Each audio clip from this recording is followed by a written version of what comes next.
નમસ્કાર વિદ્યાર્થી મિત્રો, એજ્યુટેકનો ચેનલમાં આપનું સ્વાગત છે। આજે આપણે ધોરણ 9 વિષય વિજ્ઞાનમાં પ્રકરણ નંબર 1 આપણી આસપાસમાં દ્રવ્ય તેના સ્વાધ્યાયના પ્રશ્નોના જવાબની સમજ મેળવીશું। વિદ્યાર્થી મિત્રો, ધોરણ 9 વિષય વિજ્ઞાનના તમામ પ્રકરણના સ્વાધ્યાયના પ્રશ્નોના જવાબનું સંપૂર્ણ સોલ્યુશન તમે વિડીયોના ડિસ્ક્રિપ્શન બોક્સમાં આપેલી લિંક પરથી મેળવી શકશો। તો ચાલો શરૂ કરીએ।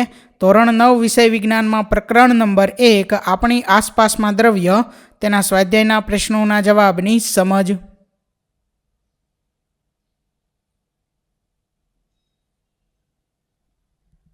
સૌથી પહેલા છે પ્રશ્ન નંબર 1, જેની સૂચના છે નીચે દર્શાવેલ તાપમાનોને ડિગ્રી સેલ્સિયસ માપક્રમમાં ફેરવો। જેમાં પહેલું તાપમાન છે એ 293 કેલ્વિન। તો અહીં કેલ્વિનમાં તાપમાન આપેલું છે, તેને આપણે ડિગ્રી સેલ્સિયસમાં ફેરવવાનું છે।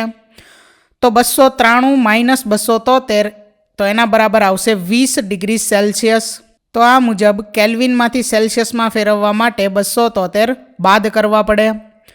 તો બી છે 470 કેલ્વિન, તો 470 માઇનસ 273, તો જવાબ છે 197 સેલ્સિયસ। ત્યાર પછી પ્રશ્ન નંબર 2, જેની સૂચના છે નીચે દર્શાવેલ તાપમાનોને કેલ્વિન માપક્રમમાં ફેરવો। એ 25 ડિગ્રી સેલ્સિયસ, તો અહીં તાપમાન સેલ્સિયસમાં આપેલું છે, તેમાંથી કેલ્વિનમાં આપણે ફેરવવાનું છે। તો જે કંઈ તાપમાન સેલ્સિયસમાં આપેલું છે તેને વત્તા 273, એટલે એમાં 273 ઉમેરવી તો જે તાપમાન મળે તે કેલ્વિનમાં મળે। તો 25 પ્લસ 273, તો જવાબ છે 298 કેલ્વિન। આ મુજબ બી 373, તો 373 પ્લસ 273, જવાબ છે 646 કેલ્વિન।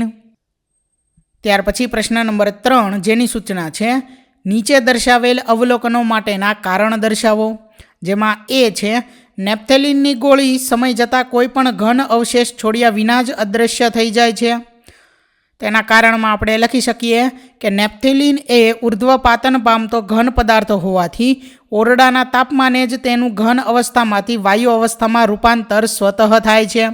ઉર્ધ્વપાતન એટલે ઘનમાંથી સીધું વાયુમાં રૂપાંતર થાય, બરોબર। આથી નેપ્થેલિનની ગોળી સમય જતાં કોઈ પણ ઘન અવશેષ છોડ્યા વિના જ અદૃશ્ય થઈ જાય છે। ત્યાર પછી બી, આપણને અત્તરની સુગંધ ઘણા લાંબા અંતર સુધી આવે છે। તો એના કારણમાં આપણે લખી શકીએ કે અત્તર એ અતિ બાષ્પશીલ પ્રવાહી છે, આથી તેનું ઓરડાના તાપમાને વાયુ અવસ્થામાં રૂપાંતર થાય છે। આ વાયુના ઘટક કણો હવામાં ઝડપથી પ્રસરે છે। વાયુના અણુઓની ગતિ ઉર્જા વધુ હોવાથી તે લાંબા અંતર સુધી ફેલાઈ શકે છે, તેથી આપણને અત્તરની સુગંધ ઘણા લાંબા અંતર સુધી આવે છે। ત્યાર પછી પ્રશ્ન નંબર 4, જેની સૂચના છે નીચે દર્શાવેલા પદાર્થોને તેમના કણો વચ્ચે વધતા જતા આકર્ષણ બળ અનુસાર યોગ્ય ક્રમમાં ગોઠવો। તો અહીં પદાર્થો આપેલા છે પાણી, ખાંડ અને ઓક્સિજન। તો આ પદાર્થોને વધતા જતા આકર્ષણ બળ અનુસાર ગોઠવવાના છે। તો અહીં ગોઠવેલા છે ઓક્સિજન લેસ ધેન પાણી લેસ ધેન ખાંડ, એટલે ઓક્સિજન કરતાં પાણીમાં વધુ આકર્ષણ બળ છે કણો વચ્ચે, અને પાણી કરતાં વધારે ખાંડમાં આકર્ષણ બળો છે। ત્યાર પછી પ્રશ્ન નંબર 5, જેની સૂચના છે નીચે દર્શાવેલ તાપમાનોએ પાણીની ભૌતિક અવસ્થા કઈ હશે।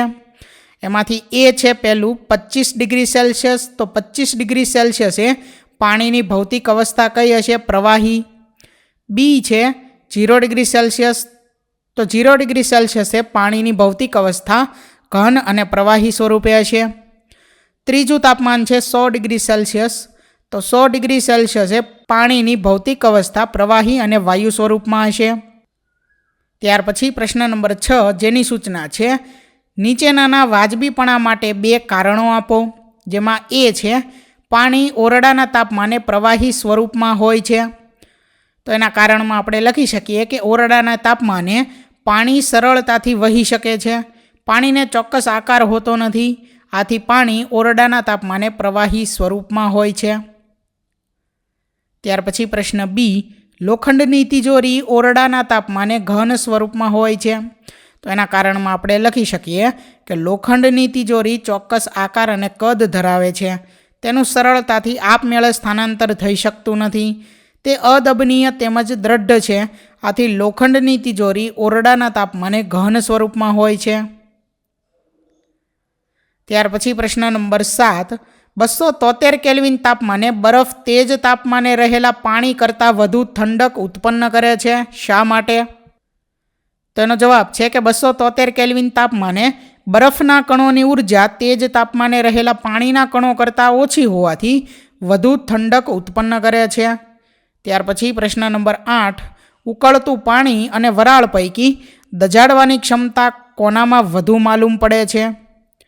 તો જવાબ છે કે ઉકળતું પાણી અને વરાળ પૈકી દજાડવાની ક્ષમતા વરાળમાં વધુ માલુમ પડે છે. ત્યાર પછી પ્રશ્ન નંબર 9, નીચે દર્શાવેલ આકૃતિ માટે ABCDE તથા Fની અવસ્થા રૂપાંતરને નામાંકિત કરો. તો અહીં એમાં આવશે ગલન.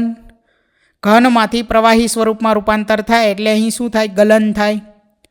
ત્યાર પછી બીમાં આવશે બાષ્પીભવન, સીની જગ્યાએ સંઘનન, ડી ઘનીકરણ, ઈ ઉર્ધ્વપાતન, એફ બાષ્પનું ઘનીકરણ અથવા તો ઉર્ધ્વપાતન.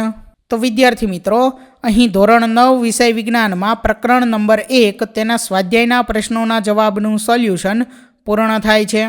થેન્ક યુ દોસ્તો. એજ્યુકટેકનો ચેનલ તરફથી વિડીયો નિહાળવા બદલ આપનો આભાર.